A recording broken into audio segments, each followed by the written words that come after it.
Hi everyone, I hope you're all doing well and keeping safe. Just wanted to jump on here to talk about, what's currently going on in the world really, and something that we can't ignore or be silent about. And I wanted to do this video a few weeks back. But at the time I don't think I was in the right headspace. So it's been a draining couple of weeks, few weeks actually, and I just feel like I've had some time to kind of assess and kind of reflect and digest some of the things we're going through.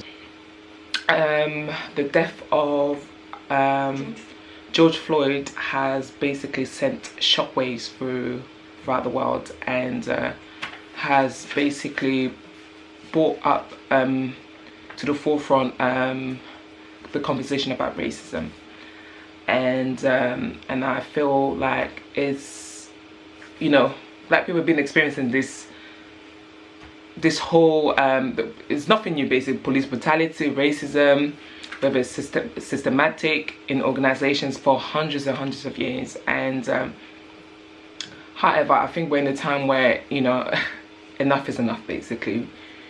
We demand change, and change needs to happen. So before we jump into it, I've got a special guest, my 9-year-old son.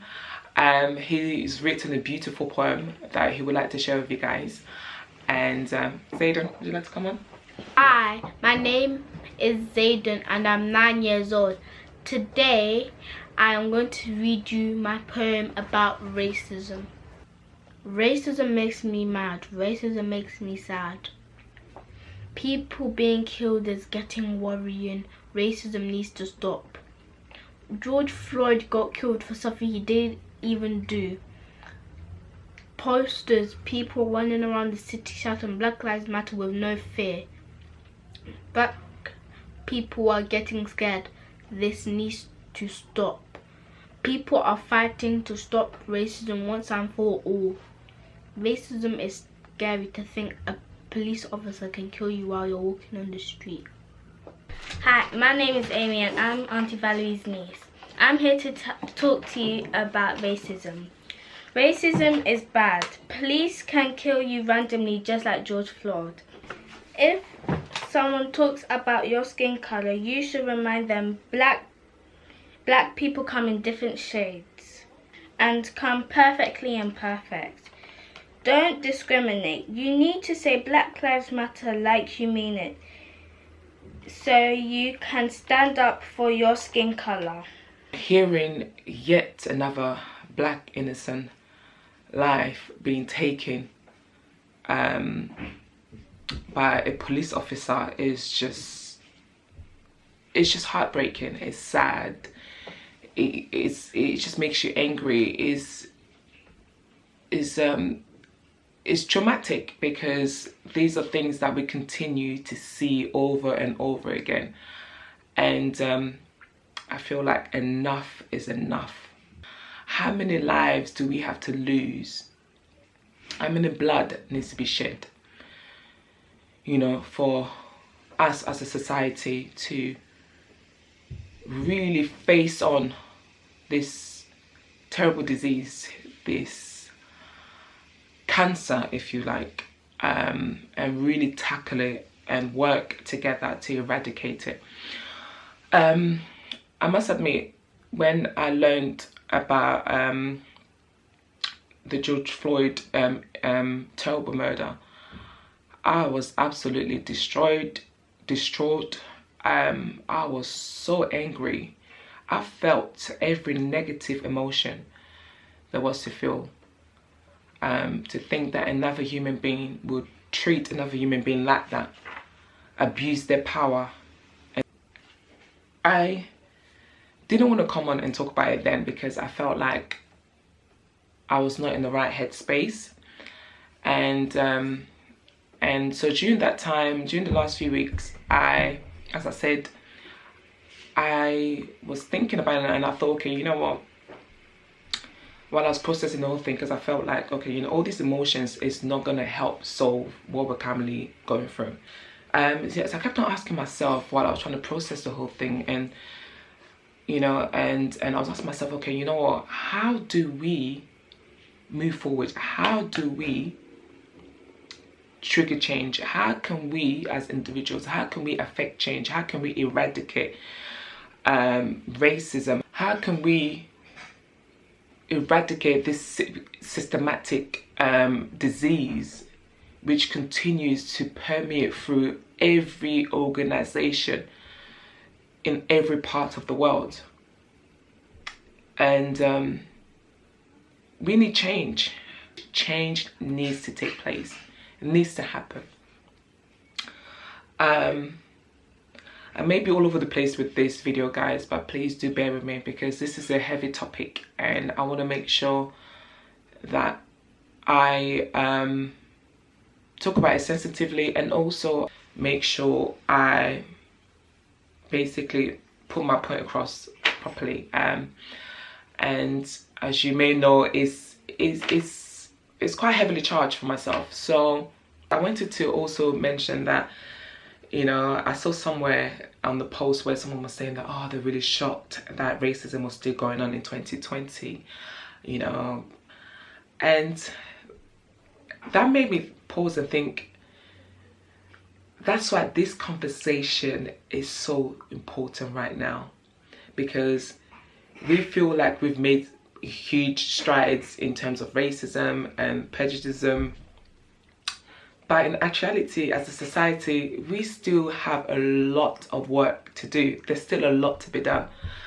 And the fact that some people don't realize it's going on, it actually reinforces the fact that this conversation needs to be had.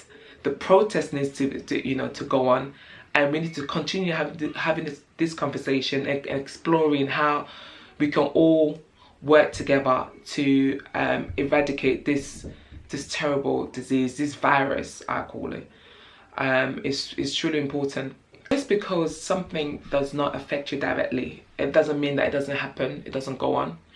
And I think one of the most important message I want to drive home today with this video, if there's anything you take away from today, is that we all have a role to play in this, and we can all do something towards eradicating racism and police brutality. We can all do something. But just something I wanted to share from a personal point of view is that I recently did an interview with Refinery 29. The topic was about what it was like raising black children in England. After that incident, at the tender age of 4 years old, he had to witness his dad being attacked and harassed by a police officer, and we had to have that conversation with him about racism. So if you pause there for a minute, imagine yourself talking to your child at the age of 4 about racism, what racism is, and what he could potentially face when he's older. No mother has to do that. As a society, we have to stop and open our eyes and stop ignoring what is going on before us. Let's talk about, how do we move forward? What does change look like? How can we as individuals help towards making this change? As human beings, we don't realize how powerful we are. If we all stand together and we all work towards the same goal, which is to eradicate discrimination and racism and police brutality, we can make a world of difference. We can all do our bit, and there's many ways we can affect change. Speak up and call out racism when you see it. It takes form in so many different ways. stand up and speak up against racism when you see it in the workplace, when you call it out in the justice system, call it out in the healthcare system, call it out in the education system. Don't just think, okay, that doesn't affect me, that's not my problem. It does affect you. In the long run, it affects. Someone gave a good analogy. The person basically said, when you injure yourself, let's say for example, you hurt your knee, the body will send blood, lots of nutrients to that area to basically to support, to heal that area. And as human beings, we all have to gather, we have to stand up together and speak up and say, no, this cannot go on anymore. And as parents, we have to educate ourselves, educate your children. We have to come together and realize that we are part of the fabric of society. And when we have a serious issue that divides us like this, we all have to come together. So guys, we've come to the end of the video. Let's continue the conversation in the comments below. And please do share this video. And as the saying goes, together we stand, divided we fall.